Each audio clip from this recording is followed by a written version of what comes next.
Et coucou tout le monde. Bon, allez, ce coup-ci, on va essayer le couteau, puisqu'on a fait la fourchette et la cuillère. Alors c'est parti, hein. Toujours pareil. Couteau. On va partir avec objet. Alors on va ajouter un. Je vous le donne en mille et mille. Alors qu'est-ce qu'on va ajouter?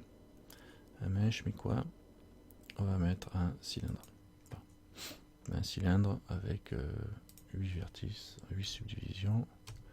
Tac, ça ira bien. Et remplissage, on n'en veut pas. Je mets rien, remplissage, comme ça. Ça, je serait bien. Et je passe en mode edit. Je fais un S, Shift Z pour rétrécir.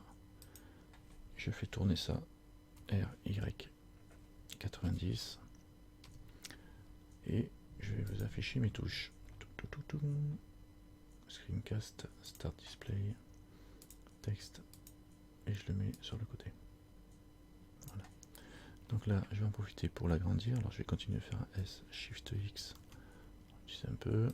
Voilà. Et je fais un SX maintenant pour voir le manche du couteau que je vais fermer tout de suite. Alors il y a 8 côtés. Donc on va faire simple. Je vais faire ça et ça. Je vais faire un F pour faire un edge. Et je vais le subdiviser. Cet edge là, ici. Ça met un point au centre.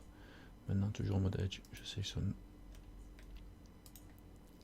edge, je sélectionne la partie basse et celui-là, je fais une face. Après, pareil, celui-là, et celui-là, je fais une face.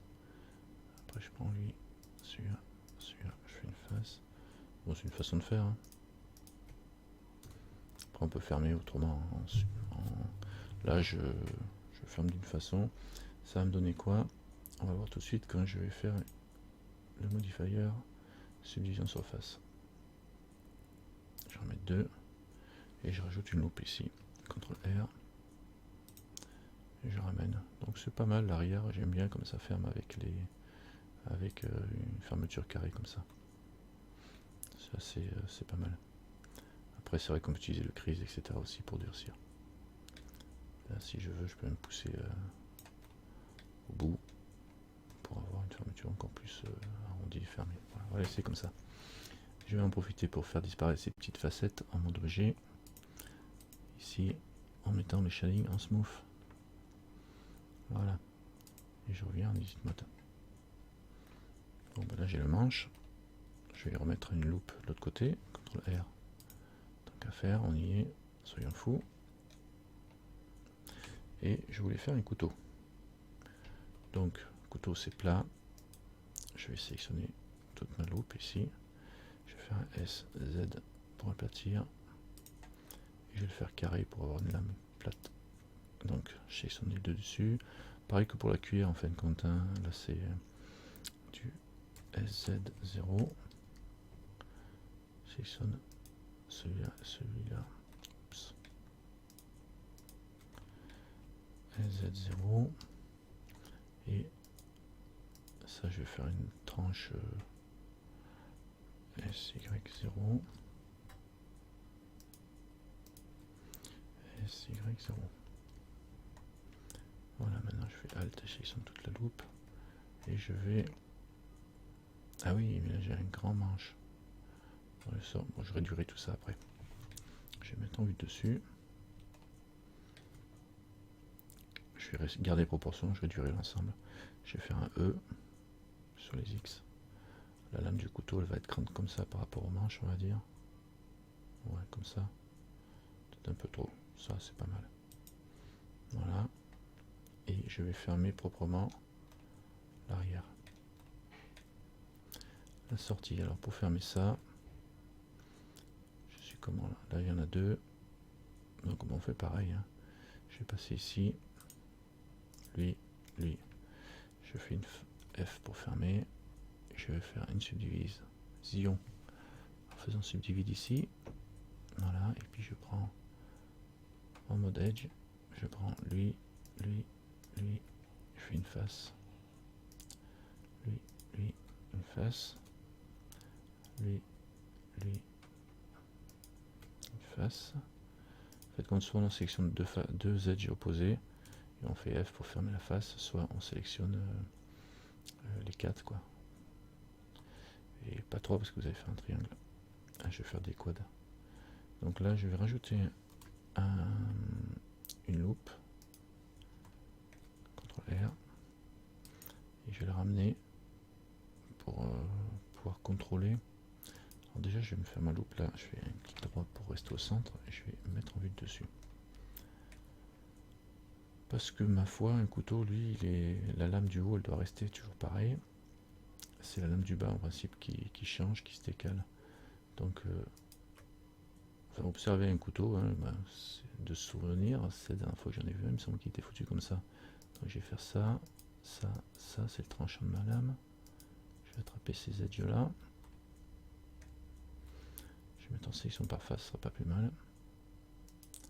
Donc celui-là et shift celui-là, celui-là et celui-là. Moi j'attrape le tranchant de ma lame. Hein, et je vais faire à la limite je vais rester pointu en haut, donc je vais pas sélectionner celui-là. Je vais prendre ça et ça, juste cette demi partie là, et je vais faire tout descendre. Je me remets en vue de dessus. Ici je le tire vers le bas. Alors là j'ai cette partie là qui vient avec, ça me plaît moyen, je corrigerai tout à l'heure, il faut voir. Voilà, je fais une lame qui vient jusqu'ici, une bonne lame là, avec et à la limite je fais une loupe sur lui, et je le déplace là pour choisir la longueur de coupe. Voilà, c'est bien, et là soit je reste lissé comme ça, arrondi, soit je le durcis directement en faisant un CTRL R, et je rajoute, je rapproche ici, qui est pas mal. Bon, G encore. Alors quand je fais G là, je fais GX, hein. Comme je suis pas en vue de, voilà, couteau à beurre, je me remets en vue de dessus pour voir les proportions. Ça fait un peu bizarre. Là je crois que j'ai le manche pour le coup qui est, j'ai la lame qui est beaucoup trop grande par rapport au manche, donc je vais me mettre ici en section au travers. Je fais un A et je vais pas m'embêter, je vais attraper le manche à l'arrière, je vais les tirer pour retrouver une proportion qui me plaît à vue de nez. Hein, faut pas que ce soit trop long non plus parce que voilà, comme ça. Voilà, puis là j'attrape tout, je fais un A et je fais un S pour tout diminuer et retrouver des proportions. Pour que ma lame de couteau ne soit pas énorme, je déplace ça au centre. Voilà. Pas trop mal. Après vous faites tous les effets que vous voulez pour la décoration. On verra ça après pour le découpage. Donc voici un couteau qui devrait qui n'est pas très tranchant, mais bon, pas besoin. Ça sera bien. Ça sera bien. On pourrait quand même épaissir un peu le manche ici, histoire de faire quelque chose de plus épais, plus facile à manipuler quoi. Le couteau, il faut quand même forcer souvent. B, je prends ça, je prends ça. Dans les deux parties là, et je vais faire un S, Shift X pour pas l'allonger et régler une lame, voilà, comme ça. Je vais me remettre en vue de dessus et pour le coup, je vais le redescendre pour rester pas trop au-dessus du dos de la lame. Voilà. Ouais. Alors, ce que ça donne en forme, c'est pas mal, c'est équilibré. Allez, on dirait que c'est bon. À vous de jouer, faites votre couteau pointu, arrondi, comme vous voulez. Et à bientôt.